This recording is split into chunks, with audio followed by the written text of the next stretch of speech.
Tang ya thamu.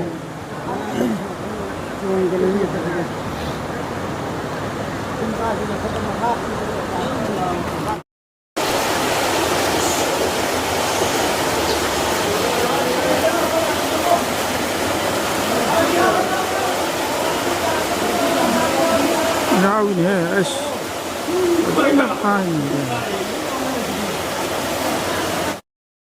Away ni puyo sa lang. Thadu bro, am ko bola, abi thadu mo.